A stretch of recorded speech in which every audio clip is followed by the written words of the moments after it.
जे काही यश शिवशक्तीने मिळवलेले आहे त्या निकालाने सत्ताधारी पक्षाला तर घाम फोडला आहे नक्कीच. म्हणजे आमच्याकडे गर्दी जमते पण मतदान होत नाही, पण त्यांच्याकडे खुर्च्या मतदान करू शकतात हे पहिल्या प्रथम आम्हाला कळलं. रिकाम्या खुर्च्या मतदान कशा करू शकतात. तर त्यांनी शिवसेना संपवण्याचा आटोकाट प्रयत्न केला आणि त्यांनी जे काही पैशाचं वाटप केला गेल्या 4 दिवसामध्ये निवडणुकीच्या आधी, तो 4 दिवसापुरता वाटप नव्हता. गेले 4 वर्ष हे पैसा पेरत होते. मुंबईमध्ये आमचा महापौर होणार आणि व्हावा अशी आमची एक इच्छा होतीच, आजही आहे.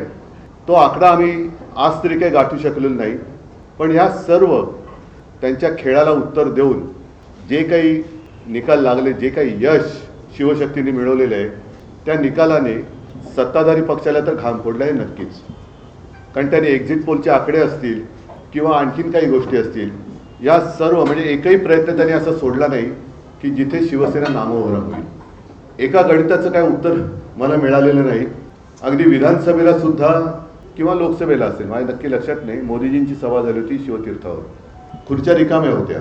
विधानसभेला असेल, याही वेळेला आमची सभा झाली. मी आणि राज पहिल्या प्रथम शिवाजी पार्कला एकत्रित आलो. एकत्रित तर यापूर्वी सुद्धा होतो, शिवसेना प्रमुख होते तेव्हा, पण एका व्यासपीठावरनं आम्ही भाषणं केली. आदित्यने पण केलं. आपण सगळेजण साक्ष आहात शिवाजी पार्क कसं फुलून गेलं होतं. त्याच्या दुसऱ्या दिवशी सगळी जी काय खुर्च्यांची गर्दी होती त्या गर्दीचा प्रतिसाद म्हणजे आमच्याकडे गर्दी जमते पण मतदान होत नाही, पण त्यांच्याकडे खुर्च्या मतदान करू शकतात हे पहिल्या प्रथम आम्हाला कळलं. रिकाम्या खुर्च्या मतदान कशा करू शकतात. हा एक न सुटलेलं उलगडलेलं कोड आहे. एकूणच काय तर त्यांनी शिवसेना संपवण्याचा आटोकाट प्रयत्न केला आणि त्यांनी जे काही पैशाचं वाटप केला गेल्या 4 दिवसामध्ये निवडणुकीच्या आधी, तो 4 दिवसापुरता वाटप नव्हता. गेले 4 वर्ष हे पैसा पेरत होते. आमचे जे काही निवडून आलेले नगरसेवक होते, मी मुंबईपुरतं जर बोलायचं झालं तर जवळपास अर्धे अधिक नगरसेवक त्यांनी त्यांच्या गळाला लावले होते. ते आता गाळाला गेले.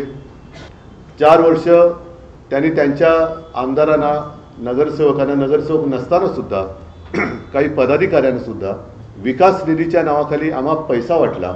अगदी निवडणुकीच्या तोंडावर सुद्धा प्रेशर कुकर असेल, मिक्सर असेल, साड्या असेल, म्हणजे प्रचंड. तिकडे हा पैसा येतो कुठून, या पैशाचा सोर्स, त्या सोर्सच्या मागे ईडी, इन्कम टॅक्स, सीबीआय लागत कसे नाही, आणि एवढं करूनही जो अमाप पैसा वाटला जातो.